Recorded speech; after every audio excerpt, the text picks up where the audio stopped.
Bonjour et bienvenue sur le podcast One Thing in a French Day. Aujourd'hui, mercredi 11 septembre 2024, cet épisode, le numéro 2411, s'intitule « Une famille dans l'impressionnisme ».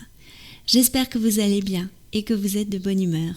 Je m'appelle Laetitia, je suis française, j'habite près de Paris et je vous raconte au travers de ce podcast un petit bout de ma journée.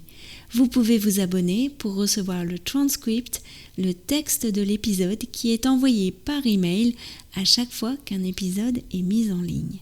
L'abonnement commence à 3 € par mois et je vous laisse découvrir sur le site les avantages parfois insoupçonnés qu'il y a à recevoir le texte exact.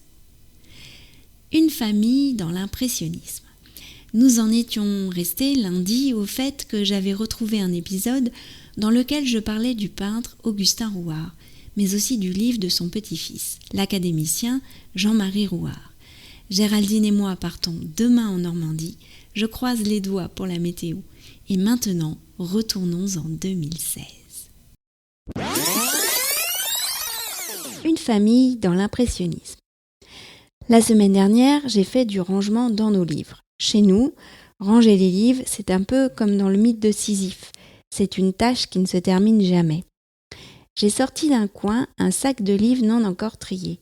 En fait, il s'agissait de livres que nous avait prêtés notre amie et ancienne voisine Michel. Elle lit beaucoup de romans policiers. J'ai commencé à regarder les 4e de couverture et j'ai mis quelques livres de côté pour les lire. Puis, je suis tombée sur un folio avec en couverture un tableau qui me disait quelque chose. Je l'avais vu récemment, mais où était-ce donc ? Ah oui, c'était au musée de Pont-Aven. Nous y sommes allés pendant les vacances en Bretagne, au mois de juillet. C'est un peu le musée de l'école de Pont-Aven, c'est-à-dire des peintres, dont Gauguin, qui venaient peindre dans ce petit port breton. Le musée a été entièrement rénové et il a réouvert ses portes cette année. Lorsque nous l'avons visité, il y avait une exposition sur la famille Rouart, une famille de mécènes et d'artistes à l'époque des impressionnistes. La couverture du livre était une partie d'un tableau d'Augustin Rouart, un tableau que nous avions vu à cette exposition. Le nom de l'écrivain était aussi Rouart, Jean-Marie Rouart de l'Académie française, fils d'Augustin Rouart.